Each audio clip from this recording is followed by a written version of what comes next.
তোমালোকে নিজকে এটা প্ৰশ্ন কৰাচোন যে এই পৃথিৱীত যিমান যিবোৰ বস্তু আছে যিমান যিবোৰ জীৱ আছে হা যিমানবোৰ ইয়াত লিভিং অৰ্গেনিজমছ আছে সকলো মৰ্টেল নে সকলো মৰণশীল নে সকলো মৰে নে নে এনেকুৱা কিছুমান জীৱ আছে যিবোৰ জীৱ কেতিয়াও নমৰে তাৰি ইমৰ্টেল তাৰি অমৰ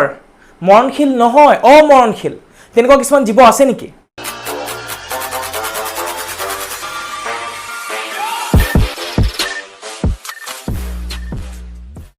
Hello everyone, মই তোমালোক সকলোকে স্বাগতম জনাইছো মোৰ দ্বিতীয়টো ইউটিউব চেনেল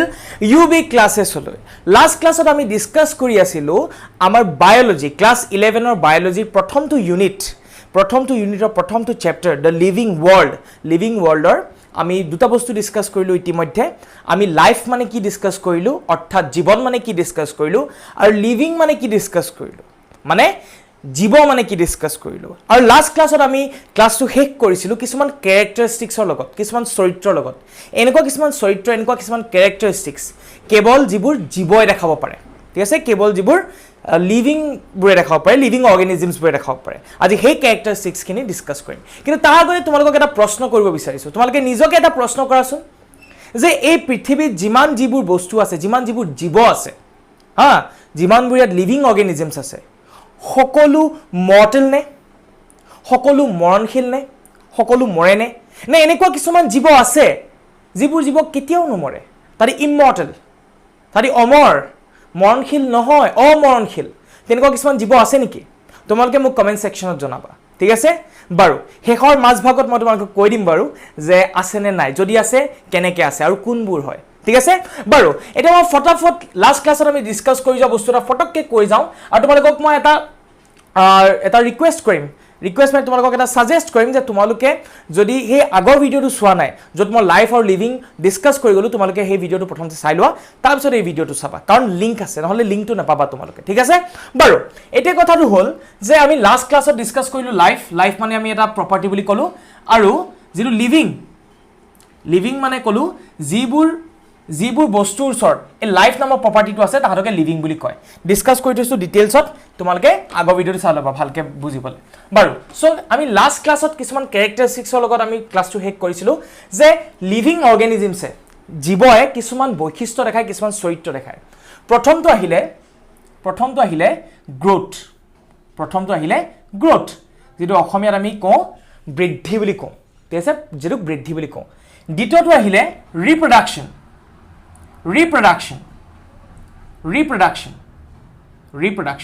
অসমীয়াত আমি এটো প্ৰজনন বুলি কওঁ তৃতীয়টো আহিলে মেটাবলিজম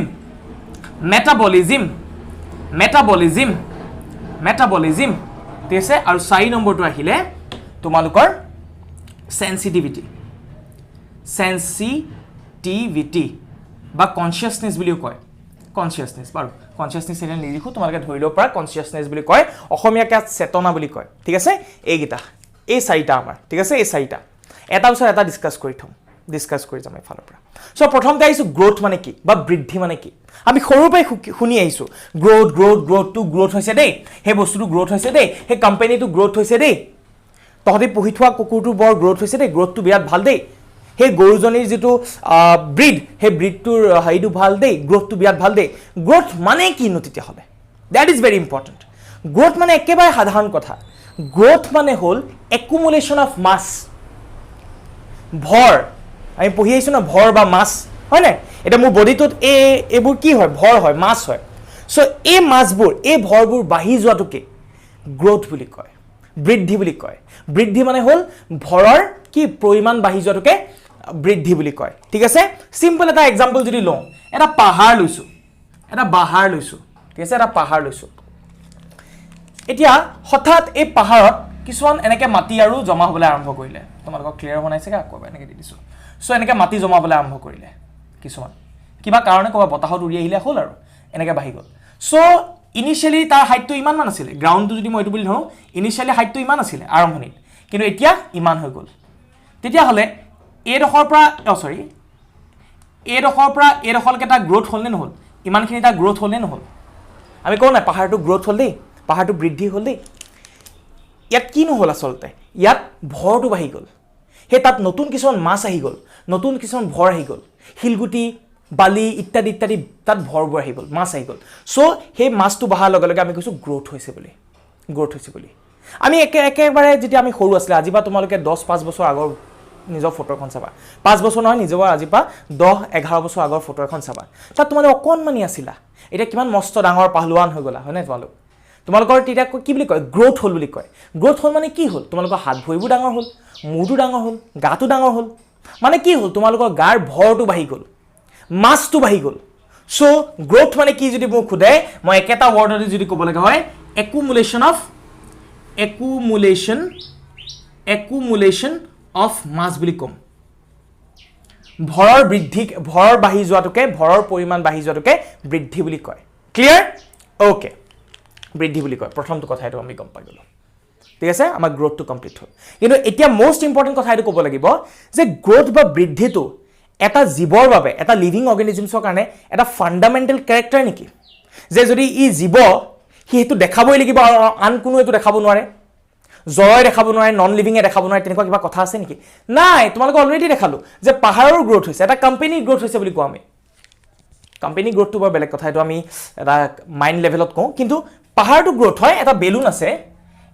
আছে, ইমানটো চাইজ, মই তাত এয়াৰ আৰু ভৰাই দিলোঁ, বায়ু আৰু ভৰাই দিলোঁ, চাইজটো বাঢ়ি গ'ল। মই ক'ম নে নক'ম তাৰ গ্ৰ'থ হ'ল বুলি? অবভিয়াছলি ক'ম তাৰ চাইজটো গ্ৰ'থ হ'ল বুলি, ক'ম নে নক'ম? চ' যিটো গ্ৰ'থ সেইটো লিভিং অৰ্গেনিজমৰ লগতো জড়িত, নন লিভিঙৰ লগতো জড়িত, জীৱৰ লগতো জড়িত, অজীৱৰ লগতো জড়িত, ঠিক আছে? জ্বৰৰ লগতো জড়িত। সেইটো কাৰণে আমি এইটো তাক ফাণ্ডামেণ্টেল কেৰেক্টাৰ হিচাপে ধৰিব নোৱাৰোঁ বা ডিফাইনিং কেৰেক্টাৰ হিচাপে ধৰিব নোৱাৰোঁ যে এইটো এনেকুৱা এটা মৌলিক চৰিত্ৰ যিটো চৰিত্ৰ অকল জীৱৰহে থাকে, তেনেকৈ আমি ক'ব নোৱাৰোঁ। কাৰণ জ্বৰেও দেখায়, নন লিভিঙেও দেখায়, ঠিক আছে? ক্লিয়াৰ হৈছে? Bus, fine. চ' এইটো হ'ল ফাৰ্ষ্ট আমাৰ যিটো ডিছকাছ কৰিবলগীয়া আছিলে, গ্ৰ'থ, প্ৰথমটো চৰিত্ৰ। চ' আমাৰ গ্ৰ'থটো হৈ গ'ল। এতিয়া ছেকেণ্ড আমি যাম। চ' গ্ৰ'থটো হৈ গ'ল মানে টিক মাৰ্ক মাৰি থৈ যাওঁ, ঠিক আছে? টিক মাৰ্ক মাৰি থৈ যাওঁ, টিক মাৰ্ক এটা মাৰি থৈ যাওঁ। এতিয়া নেক্সট আমাৰ আহিলে ৰিপ্ৰডাকশ্যন, যিটো আমি ক্লাছ 10ত এটা ডাঙৰ চেপ্টাৰ পঢ়ি গ'লোঁ। ক্লাছ প্ৰথমতে আমি 7ত পঢ়িছোঁ, ক্লাছ 8তো পঢ়িছোঁ, তাৰপৰা আকৌ ক্লাছ 10তো পঢ়িলোঁ। এতিয়া আমাৰ আকৌ ক্লাছ 11তো আছে, আকৌ ক্লাছ 12তো আছে, ঠিক আছে? এতিয়া এই ৰিপ্ৰডাকশ্যন মানে কি? এই শব্দটোৱে কৈ দিব চাবা দেই। ৰি মানে হ'ল কি? এগেইন। ৰি শব্দটোৱে কি বুজায়? এগেইন। আৰু প্ৰডাকশ্যন শব্দটোৱে কি বুজায়? To produce. একেবাৰে সৰল ভাষাত ক'বলৈ গ'লে এগেইন টু প্ৰডিউচ, আকৌ প্ৰডিউচ কৰা। এতিয়া মই যদি ডেফিনেশ্যন ৱাইজ যদি চাওঁ, ইংৰাজীত যদি মই কওঁ, reproduction is that biological process in which organisms or the existing organisms বুলি কয়, existing organisms produce new organisms of their same kind, নিজৰ ধৰণৰ জন্ম দিয়ে। অসমীয়াত ক'বলৈ গ'লে প্ৰজনন এক এনেকুৱা প্ৰক্ৰিয়া যি প্ৰক্ৰিয়াৰ মাজেৰে জীৱবোৰে নিজৰ ধৰণৰ জীৱ সৃষ্টি কৰে, নিজৰ ধৰণৰ জীৱ। কুকুৰে সদায় কুকুৰ জন্ম দিয়ে, মেকুৰী জন্ম দিব নোৱাৰে। মানুহে সদায় মানুহ জন্ম দিয়ে, মেকুৰী জন্ম দিব নোৱাৰে, ঠিক আছে? সেইটো কাৰণে ছেইম টাইপ বুলি আমি কৈ ল'ব লাগিব যেতিয়া কওঁ, ঠিক আছে? এতিয়া প্ৰশ্নটো হ'ল যে ৰিপ্ৰডাকশ্যনটো এটা মৌলিক চৰিত্ৰ হয় নেকি? যে ৰিপ্ৰডাকশ্যন দেখালেহে আমি তাক জীৱ বুলি ক'ব পাৰিম? যদি সি ৰিপ্ৰডাকশ্যন দেখাব নোৱাৰে, প্ৰজনন দেখুৱাব নোৱাৰে, তেতিয়াহ'লে তাক আমি জীৱ বুলি নকওঁ, তেনেকুৱা কিবা কথা আছে নেকি? নাই। তোমালোকে তেনেকুৱা তোমালোকৰ কিছুমান ছ'চাইটিত তোমালোকে মানুহ পাবাই, বা আমি শুনিয়ে থাকোঁ, কিছুমান এনেকুৱা দম্পতি থাকে, এনেকুৱা কিছুমান কাপল থাকে যাৰ বাচ্চা নহয়, বিভিন্ন ধৰণৰ হৰমনেল বা কিছুমান ফিজিকেল কাৰণৰ কাৰণে, হয় নে নহয়? কিছুমান কাৰণৰ কাৰণে। চ' তেওঁলোকক কি বাচ্চা নোহোৱাৰ কাৰণে আমি কি বুলি ক'ম? এইটো কি বুলি কয়? নন লিভিং বুলি ক'ম নেকি? জ্বৰা বুলি ক'ম নেকি? তাতে কি জীয়াই থকা বস্তু নহয় নেকি? তানি মানুহ নহয় নেকি? হয়। তেতিয়াহ'লে এইটো ইম্পৰ্টেণ্ট নহয়, এইটো ইম্পৰ্টেণ্ট নহয় যে জীৱ হ'লেই সি ৰিপ্ৰডাকশ্যন কৰিবই লাগিব, ঠিক আছে? ৰিপ্ৰডাকশ্যন কৰিবই লাগিব। বা আৰু এটা যদি এক্সাম্পল মই তোমালোকক দিবলৈ যাওঁ, একেবাৰে সাধাৰণ এক্সাম্পল তোমালোকে সৰুৰ পৰা শুনি আহিছা,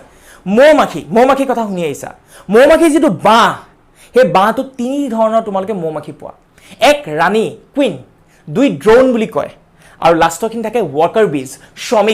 শ্ৰমিক মৌ-মাখিখিনি। এই প্ৰথম দুটা যিখিনি ক'লোঁ, ড্ৰোন আৰু কুইন, ইহঁতি ফাৰ্টাইল হয়, অৰ্থাৎ তাহাঁতি প্ৰজনন কৰিব পাৰে, ৰিপ্ৰডাকশ্যন কৰিব পাৰে। কিন্তু লাষ্টৰ যিটো ক'লোঁ মই, লাষ্টৰ যিটো ক'লোঁ, ৱৰ্কাৰখিনি বা শ্ৰমিকখিনি, তাহাঁতি ৰিপ্ৰডাকশ্যন কৰিব নোৱাৰে। কিয় কৰিব নোৱাৰে তোমালোকে ডিটেইলত ক্লাছ 12 পাবা, ক্লাছ 12ত পাবা। কাৰণ তাহাঁতৰ ৰয়েল জেলি বুলি এটা ছাবষ্টেঞ্চ নাথাকে। যাৰ ৰয়েল জেলি থাকে হানি বীজবোৰৰ, ঠিক আছে, মৌ-মাখিবোৰৰ, তাহাঁতিহে অকল প্ৰজনন কৰিব পাৰে। ক্লাছ 12ৰ ডিটেইলছত তোমালোকে পাবা। ক্লিয়াৰ? বাৰু, চ' তাহাঁতিতো নকৰে, মৌ-মাখি যিখিনি শ্ৰমিক সেইখিনিতো নকৰে, তাহাঁতি কি জীৱ নহয় নেকি তেতিয়াহ'লে? তাই লিভিং নহয় নেকি? নন লিভিং নেকি? লিভিং হয় তেতিয়াহ'লে ইয়াৰ পৰা আমি এটা কথা গম পাইছোঁ যে প্ৰজননটো এটা ডিফাইনিং কেৰেক্টাৰ নহয় এটা মৌলিক চৰিত্ৰ নহয় এটা জীৱৰ বাবে ঠিক আছে ক্লিয়াৰ হৈছে ওকে আৰু এটা তোমালোকক কৈ যাওঁ এই গ্ৰোথ আৰু ৰিপ্ৰডাকশ্যনৰ তোমালোকে এটা কানেকশ্যন পাবা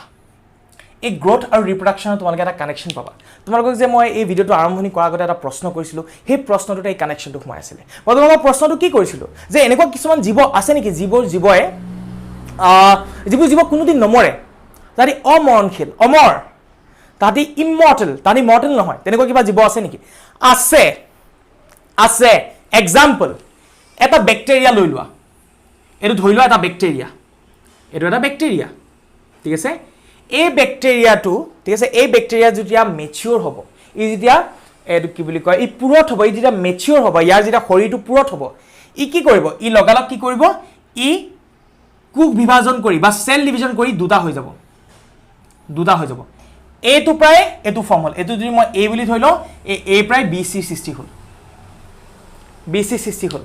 এই বি চি সৃষ্টি হ'বলৈ হ'লে এইটো নাইকিয়া হৈ গ'ল এইটো মৰিলে জানো এইটোতো নাই মৰা এইটো বি আৰু চি হিচাপে থাকি গ'ল চিৰদিনৰ বাবে আৰু এই ধৰণে বি পৰা তেনেকৈ দুটা জন্ম হ'ব ইয়াৰ পৰা জন্ম হ'ব এনেকৈ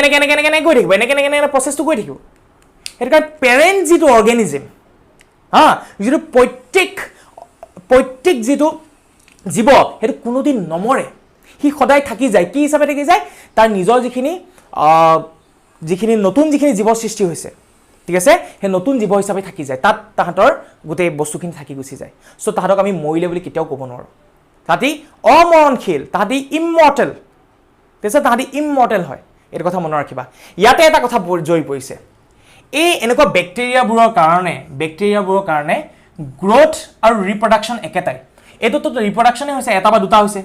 হয়নে নহয় আৰু ইহঁতৰ গ্ৰোথটোৱে সেইটোৱে হয় সেইটো এটা বা দুটা হোৱা যে কোষ বিভাজন যে ইহঁতৰ গ্ৰোথ আৰু ৰিপ্ৰডাকশ্যনটো একেটাই মনত ৰাখিবা দেই এইটো সোধে কেতিয়াবা এণ্ট্ৰেন্স পৰীক্ষাত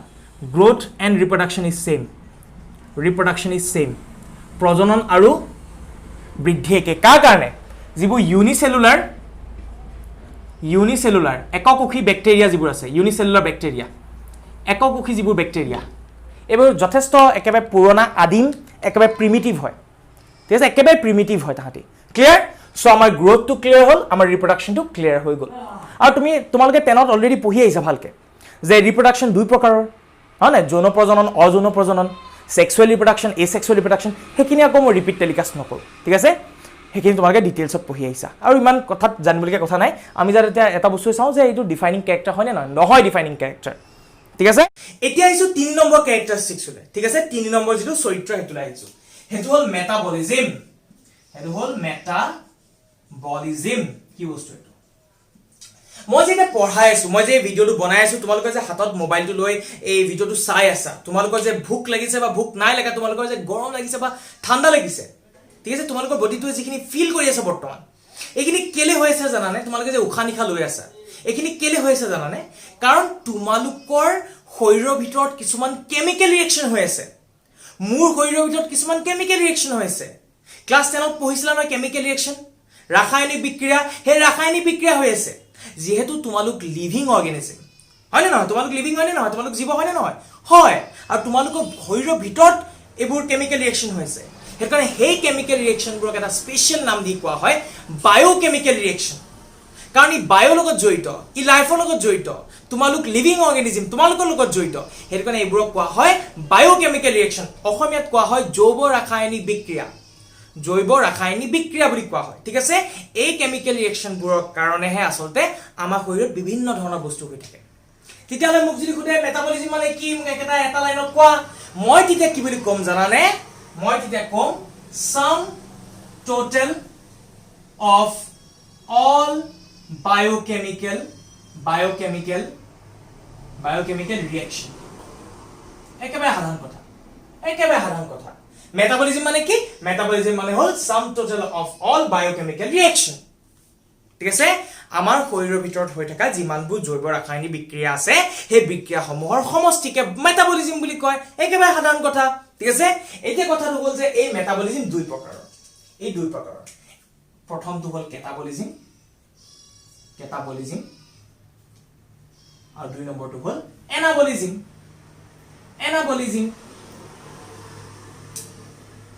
চোৱা আমাৰ শৰীৰৰ ভিতৰত যে মই কেমিকেল ৰিয়েকশ্যন হৈ আছে বুলি ক'লো ৰাসায়নিক বিক্ৰিয়া হৈ আছে বুলি ক'লো কিছুমান হ'ল সৃষ্টিমূল কিছুমানে সৃষ্টি কৰে ক্ৰিয়েটিভ প্ৰডিউস কৰে উৎপাদন কৰে আৰু কিছুমানে ডেষ্ট্ৰয় কৰে কিছুমানে ভাঙে ব্ৰেক ডাউন কৰে বিউজন কৰে ডিকম্পোজিশন কৰে ঠিক আছে ক্লিয়াৰ হৈছে বাৰু আৰু ভালকে ক্লিয়াৰ কৰিছো এই এনাবলিজিম মই যে ক'লো সৃষ্টি কৰে ঠিক আছে এই এনাবলিজিম যিখিনি সেই এনাবলিজিম খিনি হ'ল যিখিনি সৃষ্টি কৰে আমাৰ শৰীৰত যিখিনি সৃষ্টিমূল কেমিকেল ৰিয়েকশ্যন হৈছে জৈৱ ৰাসায়নিক বিক্ৰিয়াবোৰ হৈছে এক্সাম্পল এটা দি বুজি পাই যাবা ফটোসিনথেসিস সাধু সংশ্লেষণ আমাৰ গ্ৰীণ প্লান্টছবোৰে কয় নে নহয় এয়াৰৰ পৰা ল'ব কাৰ্বন ডাই অক্সাইড প্লাছ পানী ল'ব মাটিৰ পৰা পানী ল'ব H2O সূৰ্য পোহৰত সানলাইট কি কৰিব তাৰি কি বনাব C6H12O6 এটো কি বস্তু এটো হ'ল গ্লুকোজ হয় নে নহয় কাৰ্বন ডাই অক্সাইড আৰু পানী ব্যৱহাৰ কৰি সূৰ্য পোহৰত তাহাঁতি কি বনালে গ্লুকোজ বনালে এটো সৃষ্টি কৰিছে নে নাই কৰা ক্ৰিয়েচন কৰিছে নে নাই কৰা কৰিছে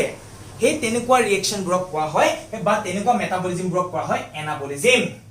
হেব্ৰক কোৱা হয় এনাবলিজম তিতালে কেটাবলিজম মানে কি কেটাবলিজম সম্পূৰ্ণ উলুটা এনাবলিজমৰ তোমালোকে এটা ট্ৰিক শিকাইছো চোৱা ইয়াত কেটা শব্দটো দেখিছা নাই তোমালোকে ভাবি লবা কেটাটো কাটা বুলি ধৰি লবা কাটাবলিজম বুলি ভাবিবা ঠিক আছে কাটা মানে কি ভাঙা নহয় জানো সো এই যেটো কেটাবলিজম এই কেটাবলিজমত হেবুৰ কেমিকেল ৰিয়েকচন হয় হেবুৰ বায়োকেমিকেল ৰিয়েকচন হয় যিবোৰ আসলে ব্ৰেকডাউনৰ লগত জড়িত বিউজনৰ লগত জড়িত ডিকম্পোজিশনৰ লগত জড়িত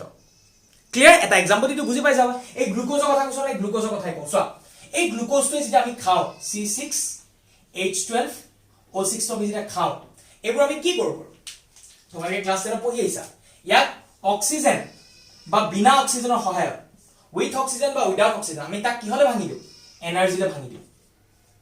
এনাৰ্জি কি এনাৰ্জি কি ফৰ্মত থাকে ATP পঢ়ি আইছো আমি এটো কি বুলি কয় কি প্ৰসেস বুলি কয় এটো কোৱা হয় ৰেসপিৰেশন শ্বসন বুলি কয় হবাত শ্বসন অবাত শ্বসন হয় না এৰোবিক ৰেসপিৰেশন এনাৰোবিক ৰেসপিৰেশন পঢ়ি আইছিলা সো ইয়াক কি কৰিছে বাৰু ইয়াক এই যেটো গ্লুকোজ আছিলে ইয়া যেটো ফটোসিনথেসিসৰ ফৰ্ম হৈছিলে সেই গ্লুকোজটো এতিয়া কি কৰিছে অক্সিজেন বা বিনা অক্সিজেন ভাঙি পেলাইছে এটো হল এটা এক্সাম্পল কাৰ এটো এটা এক্সাম্পল হল কেটাবলিজমৰ সো আমাৰ শৰীৰত বিভিন্ন ধৰণৰ তেনেকুৱা প্ৰসেস হৈ থাকে কেমিকেল ৰিয়েকচন হৈ থাকে কিছুমান জৈৱ ৰাসায়নিক বিক্ৰিয়া হৈ থাকে যিবোৰ কিছুমান সৃষ্টি কৰে কিছুমান ধ্বংস কৰে আৰু এইখিনি এজ এ হোল টোটাল একেলগে আমি ক'ব পাৰো মেটাবলিজম বুলি so metabolism equal to catabolism plus anabolism বুলি আমি ক'ব পাৰো আৰু এটা ইম্পৰ্টেন্ট কথা এই যেটো মেটাবলিজম কৈছো এই মেটাবলিজমটো এটা ৰিলেচন আছে গ্ৰোথৰ লগত এটা সম্পৰ্ক আছে কেনেকৈ সম্পৰ্ক আছে চোৱা মই ধৰি ললো আমাৰ শৰীৰত এনাবলিজম হৈছে ইমান মানে সৃষ্টি হৈছে ইমান আৰু কেটাবলিজম হৈছে ইমান কেটাবলিজম ইমান এনাবলিজম ইমান এই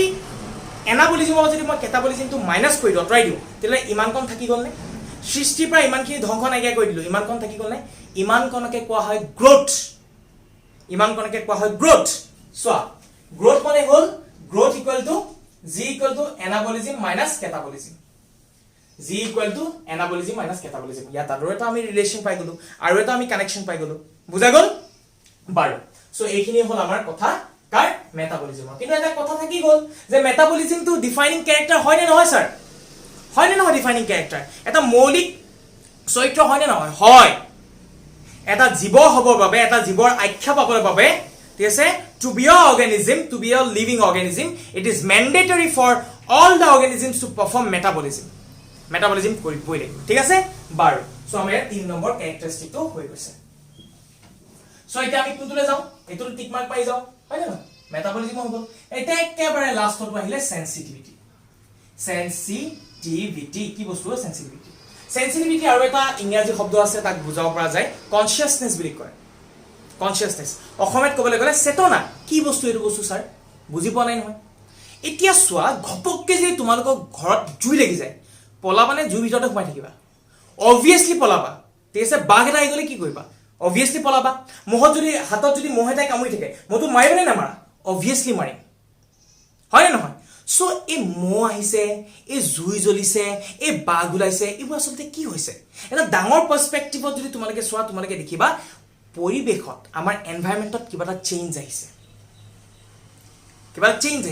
আৰু সেই চেঞ্জৰ ৰেসপেক্টত সেই হলনি সেই পৰিৱৰ্তনবোৰ সাপেক্ষে আমি নিজকে কি কৰিছো আমি নিজকে আমি কিছুমান প্ৰতিক্ৰিয়া দেখাইছোঁ কিছুমান ৰিয়েকশ্যন দেখাইছোঁ পৰিৱেশত হোৱা কিছুমান একশ্যন তাৰ প্ৰতি আমি দেখাইছোঁ ৰিয়েকশ্যন হয়নে নহয় সো এই যেটো আমাৰ গুণ হেতুকে কোৱা হয় সেনসিটিভিটি বুলি কোৱা হয় এটুকে কোৱা হয় কনসিয়াসনেস বুলি কোৱা হয় ঠিক আছে সবেই দেখায় হে লাগিলে একেবাৰে অকনমানি এককোষী একেবাৰে ইউনিসেলুলাৰ ব্যাকটেৰিয়াই হওক ঠিক আছে ব্যাকটেৰিয়া যদি মই কিবা এসিড দি দিওঁ হেটো হ'ব এনেকা আঁতৰিবলৈ চেষ্টা কৰিব ঠিক আছে বা ফুড এটা থাকিলে ব্যাকটেৰিয়াটো ফুডৰ ফালে কেলে যায় বিকজ হে সেনসিটিভিটিটো আছে সচেতন হয় চেতনা আছে এৱেৰ হয় ক্লিয়াৰ হলে কথাটো হেতুৱে কথা তেতিয়াহলে এই সেনসিটিভিটিটো বা কনসিয়াসনেস বা চেতনাটো এটা মৌলিক এটা ফান্ডামেন্টাল এটা ডিফাইনিং ক্যাৰেক্টাৰ হয় নে জীৱৰ হয় হয় কিন্তু স্যাৰ এটা কথা কওকচোন আপুনি কোমাৰ কথা কি ক'ব কোমা পেশেন্ট বুজে আমি জানো কোমা পেশেন্ট বুৰ কনসিয়াসনেস নহয় কনসিয়াস নহয় সেন্সলেস হৈ থাকে তা তাহাদি জীৱনে তাহাদি জৰ তাহাদি লিভিং না নন লিভিং তাহাদি নন লিভিং তাহাদি মৰিলে কোমা থাকিলে মৰিলে কি কৈছে আপুনি কথা ঠিক কৈছো মেডিকেল সায়েন্সৰ মতে ব্ৰেইনটো যেতিয়া ডেড হয় সেই জীৱটো বা সেই অৰ্গানিজমটো বা সেই মানুহটো মৰা বুলি ধৰা হয় আৰু কোমা ষ্টেটত মানুহৰ ব্ৰেইনটো ডেড হৈ যায় ঠিক আছে সো আমি এটো মৰিলে বুলি ক'ব পৰা যায় মেডিকেল সায়েন্সৰ মতে কিন্তু বডি বাকি পাৰ্টছবোৰ চলি থাকে বডি বাহিৰৰ পৰা ভেন্টিলেশন যেতিয়া দিয়া হয় এক্সটাৰ্নাল সাপোৰ্ট যেতিয়া দিয়া হয় জিয়াই থাকে সো তেনেকুৱা কিছুমান কথা এটা এটা কন্ট্ৰভাৰ্চিয়েল কথা আছে কোমা ষ্টেটটো মই বুলি ভাবো কাৰণে মই বুলি ক'লো তোমালোকক ক্লিয়াৰ এইখিনি আসলতে আমাৰ ক্যাৰেক্টাৰিষ্টিক্স এই চাৰিটা ক্যাৰেক্টাৰিষ্টিক্স এই দুটা কি হয় এই দুটা ডিফাইনিং ক্যাৰেক্টাৰ নহয় কিন্তু এই দুটা ডিফাইনিং ক্যাৰেক্টাৰ হয় ইয়াৰ বাদেও আৰু কিছুমান ক্যাৰেক্টাৰ আছে এডাপ্টেশন ঠিক আছে আমি যিকোনো পৰিবেশক লৈ আমি নিজকে যে এডাপ্ট কৰি লওঁ আমি নিজকে খলাই লওঁ হয় নে নহয় আজি তোমালোকে যদি মেৰু অঞ্চললৈ যোৱা পোলাৰ ৰিজনলৈ যোৱা এন্টাৰ্কটিকা যোৱা হয় না যিবোৰ ঠাণ্ডা জায়গা তাত তোমালোকে দেখিবা তাত যিবোৰ জীৱ আছে তাতকাত বহুত ডাক ডাক নুম আছে কেলে তাত নিজকে তাত সেই পৰিস্থিতিৰ লগত নিজকে মোকাবিলা কৰিবলৈ তাত নিজকে খাপ খুৱাই ল'বলৈ কিছুমান চেঞ্জ আনে নিজকে হেবকে এডাপ্টেশন বুলি কয় সো হেতুও হুমাই কিন্তু তোমালোকৰ এনসিআৰটি টেক্সট বুকত এইগিটা মেইন ইম্পৰ্টেন্ট বুলি দিয়া আছে হেখিনি এটানে মই ডিটেইলছত ডিসকাস কৰিছো আৰু বাকি কিটা আছে কিন্তু ইমান ইম্পৰ্টেন্ট নহয় তোমালোকৰ কিন্তু যদি জানিবলৈ মন যায় মোক তোমালোকে কমেন্ট সেকশনত জনাবা আৰু ক্লাছটোত কিবা ডাউট থাকিলে যদি এই ভিডিওটো যদি কিবা ডাউট থাকিলে তোমালোকে মোক কমেন্ট সেকশনত জনাবা আৰু ভিডিওটো কেনেকুৱা পালা তোমালোকে মোক কমেন্ট সেকশনত জনাবা ঠিক আছে আৰু মোৰ লগত যদি তোমালোকৰ কিবা কথা পাতিবলৈ মন যায় তোমালোকে মোৰ ইনষ্টাগ্ৰামত আহিবা মোৰ ফেসবুকত আহিবা তোমালোকে মোক পাই যাবা উদীপ্ত বৰ্ধক হিচাপে মই মোৰ হেইবোৰ দি দিছো হ্যান্ডেলছবোৰ দি দিছো তোমালোকে আহি পিনে মোক কথা পাতিব পাৰিবা আৰু এটা কথা মই অফলাইন অনলাইন দুটাই পঢ়াও ঠিক আছে হিবহাগত যিখিনি আহে আছে তেখেতলোকে যদি বিচাৰে তোমালোকে মোৰ অফলাইন কৰিব পাৰা মই ক্লাস 8 বা ক্লাস 12 লৈকে পঢ়াও আৰু বেসিক্যালি বৰ্তমান অনলাইনো পঢ়াই আছো ঠিক আছে 9 to 12 অনলাইনো পঢ়াই আছো যদি কোনোবা ইচ্ছা কৰা তোমালোক আহিব পাৰা ঠিক আছে মোক তোমালোকে ইনষ্টাগ্ৰামত মেছেজ দিলে হৈ গ'ল গুগল মিট বা জুম মিটিং এপত ক্লাস কন্ডাক্ট কৰো মই ঠিক আছে বাৰু ইমানখিনি কথা তোমালোকৰ লগত ডাউট থাকিলে মোক জনাবা ভালকে পঢ়া কনসেপ্ট পু বিল কৰা এইগিটা যিকিটা শিকালো আজি যেটো ক্লাস এটো যথেষ্ট ইম্পৰ্টেন্ট হয় এন্ট্ৰেন্সত বহুত কোৱেশ্চন আহে মই এন্ট্ৰেন্সৰ পেপাৰো কেতিয়াবা তোমালোকৰ লগত ডিসকাস কৰিম মোৰ লিয়েটো আছে এইবোৰ লিয়েটো আছে এইবোৰ তোমালোকে পাই যাবা এইবোৰ এক্সাম বুস্টাৰ এইবোৰ নিট এইবোৰ সব 15 বছৰ সলভ পেপাৰছ ইয়াত সো এইখিনিও তোমালোকৰ লগত ডিসকাস কৰিম চেনেলটো সাবস্ক্ৰাইব কৰি থোৱা আটাইতকৈ মোস্ট ইম্পৰ্টেন্ট নিজৰ সকলো বন্ধু বান্ধৱীক ভিডিওটো শেয়াৰ কৰা তোমালোকৰ যিমান গ্ৰুপ আছে টিউশন গ্ৰুপ আমুক গ্ৰুপ তামুক গ্ৰুপ স্কুলৰ গ্ৰুপ সকলোতে ভিডিওটো শেয়াৰ কৰা আৰু তাহাতক কোৱা যে ভিডিওটো চা আৰু যদি ভিডিওটো ভাল পাও সাবস্ক্ৰাইব কৰি থোৱা কাৰণ এই ধৰণৰ ভিডিও সাৰে সদায় দি থাকিব ঠিক আছে ইমানখিনি কৈ তোমাৰ পৰা বিদায় মাগিছো তোমালোকৰ মেছেজবোৰলৈ বাট চাই ৰৈ থাকিম ইনষ্টাগ্ৰামত আৰু ভালকে পঢ়া আৰু নোটছৰ কাৰণে যদি কিবা থাকে মোক তোমালোকে নিজে মেছেজ কৰিবা মই নোটছ সব প্ৰভাইড কৰিম এভৰিথিং মোৰ ফালৰ পৰা তোমালোকে পাবা আৰু ফ্ৰী অফ কষ্ট 1 টকা দিব নালাগে তোমালোকে বাৰু আজিলে তেতিয়াহলে হ'ব দেই নেক্সট ক্লাছটো বেছি ইম্পৰ্টেন্ট নেক্সট ক্লাছটো এটেন্ড কৰিম